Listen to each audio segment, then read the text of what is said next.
Pong drug situation. Oo. I'm sure nakarating na rin po sa inyo ngayon na may mga barangay dyan na bumalik na naman yung mga gumagamit, tapos yung ibang mga pusher na mga small time lang naman pero nandiyan dyan na naman daw po. Ano bang gusto nyong gawin dyan?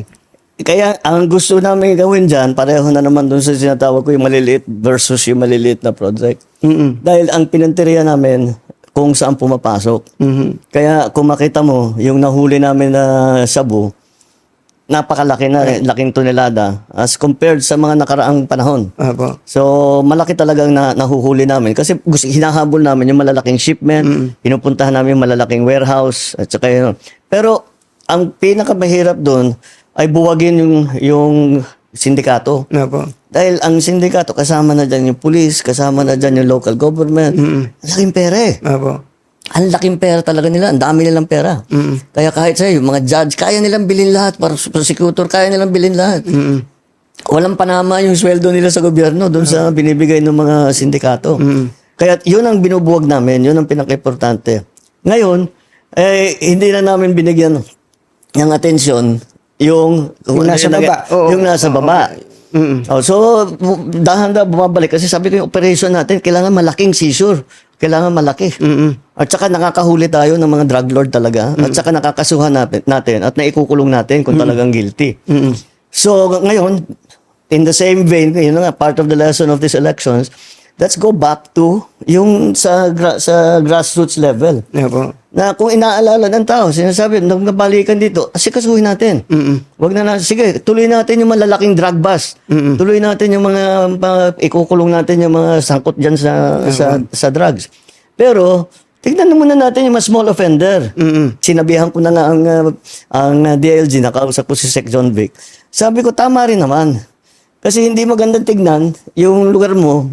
Maraming nagbebentahan, maraming mga high na ano-ano ginagawa. And that's why yung aming bagong is cops on the beat na may tao doon. Kasi kung may tao doon, walang ginawa yan, araw-araw umiikot ng umiikot. Alam niya lahat yan. Opo. Oo, alam niya lahat So, yan. asahan po namin in the next coming days, pati mga, kumbaga, ang tawag namin dyan, yung maliit, mga dagandingding eh.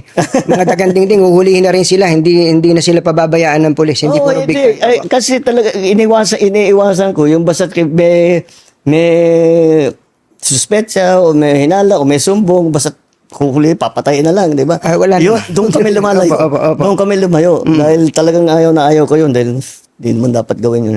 Sabi ko, mag-focus tayo sa malalaking drug bust. Ngayon, mag-focus ulit tayo doon sa small time. Sabay yun. Tinitira yung malaki, Hindi tinitira yung naman maliit. titigil yung mga operation. Sakit sa ulo, ano po. Oo, talaga. Opo. Kayo po ba, anong gusto nyo? Kayo ay kinatatakutan o kayo ay nire-respeto? I want to be respected, but maybe fear is better. Considering our current situation, ano Yeah. Kaya ako po tinanong yun, kasi I'm sure naririnig nyo naman yung mga usapin ng mga katiwalian, kung saan-saan, sa ibang ahensya ng gobyerno, ibang sangay ng gobyerno. Kasi daw po, mabait nga po kayo at hindi daw po natatakot sa inyo itong mga tampalasan, mga luko-luko na to. Ngayon pong papasok tayo sa susunod na second half. Ano ba ang aasahan namin sa isang Presidente Marcos in relation to anti-corruption effort? Sa nakaraang 2 taon, 3 years, basta't may report kami na validated, tanggal yan. Hindi na namin ina-announce, pero tanggal yan.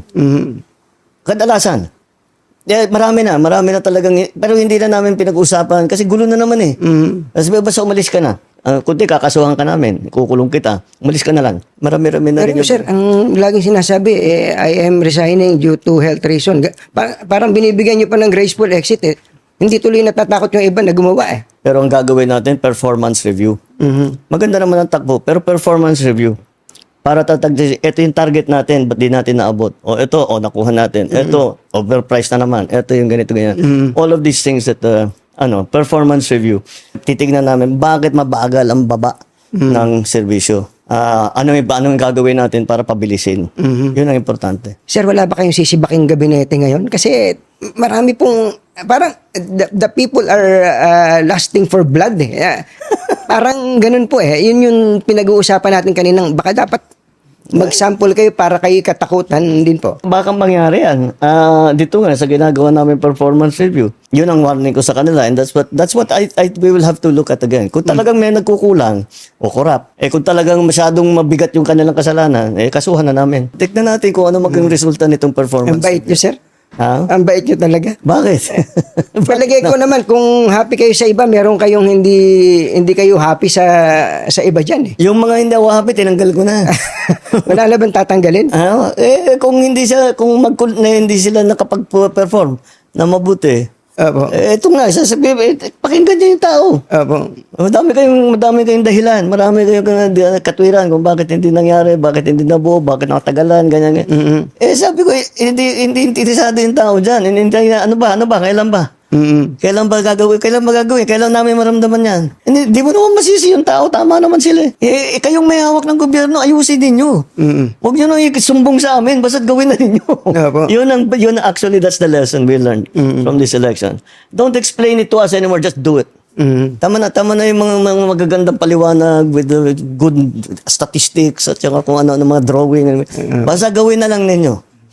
I don't blame people. Hindi mo naman masisi ang tao. Yung pong isang aspeto ngayon na kahit papano ay gumagaan-gaan ang buhay ng tao, yung sa sektor po ng transportasyon, yung po, diretso yun. Araw-araw, nagko-commute ang mga tao. Ang MRT, LRT, ang dami pong sumasakay dyan. Pero gusto ko lang sabihin sa inyo, kahit papano, umikli na ang pila. Kasi pinupuntahan niya, nakita niya, yung mga hindi na kailangan doon, yung pinagpipilahan, mga security check, mga kung ano-ano, wala nang hindi nakasama sa pagsakay. Nung report nga niya sa akin, sabi niya, sa lahat, marami na ako nasakyan ng mga tren sa buong mundo. Ngayon lang ako nakakita, may security check, may bomb check, may inspection ng bag, kung ano-ano. Tinanggal niya lahat. O di, nabawasan yung pila. Ganon din yung ginawa namin sa airport. Ngayon, nabawasan na yung pila, mas maganda yung ayos na sa patakbo sa airport. Inaayos na lang namin. Ang kawawa naman sa airport, yung OFW. Yung mga dayuhan, ang bilis ng daan. Walang problema. Pero yung OFW, kung ano-ano hinihingi. Kawawa naman.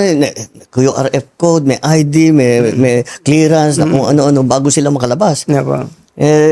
Dapat, di ba, yun yung blue lane, di ba? Dapat, OFW ka, sige na. Stamp, sige na. Di ba? Dapat ganun eh. So dahan-dahan mapupuntahan din natin yung ginagawa namin ginagawa kaming pagpalit sa Bureau of Immigration pati. Yung tinatawag na e-gate. So dadamihan natin yung e-gate. Mabilis na yan para hindi na...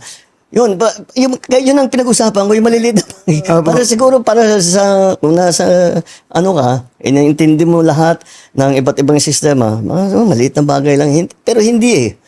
Nararamdaman ng tao yun, at yun ang hinahanap nila eh. So, ibigay natin sa kanila. Mr. President, kayo po ba, sa puso ninyo, gusto niyo bang makipagkasundo pa sa mga Duterte? Oo. Ako, ayaw ko ng gulo. Gusto ko makasundo sa lahat ng tao. Mas maganda, marami na akong kaaway. Hindi ko kailangan ng kaaway. Kailangan ko kaibigan. Kagaya na sabi ko sa'yo, pagka... hindi ko... Magko-confess ako dito. Pwede naman po, para akong pari po nito ngayon po. Ewan ko, kahit hanggat maaari, ako, ang habol ko ay yung stability, peaceful, para magawa namin yung trabaho namin. Kaya ako, laging akong bukas sa ganyan. I'm always open to any approach na, alika, magtulungan tayo. Diba? Kahit hindi tayo magkasundo sa polisiya, hindi tayo magkasundo. Gawin nyo yung trabaho, pero wag na tayong nanggugulo. Wag na natin, tanggalin natin yung gulo. Grabe, no? Parting shot nyo na lang doon po sa mga kababayan natin na siguro ay somehow nabawasan po ng pagtitiwala sa inyo para mabalik po yung tiwala nyo sa kanila. Ano po yung gusto nyo sabihin sa ating mga kababayan? Well, asahan nila na tayo naman, kahit nasa matataas na posisyon, asahan nila, lagi kaming nakikinig. Lagi kaming nakikinig sa kanilang hinain, sa kanilang nagiging problema. At tinahanapan natin ng long-term solutions. At ngayon, talagang ipamadaliin na namin yung immediate solutions na pwedeng gawin kaagad. At yun ang mararamdaman ng taong bayan mula ngayon. Mr. President, salamat po. Salamat ka. Thank you po. Thank you.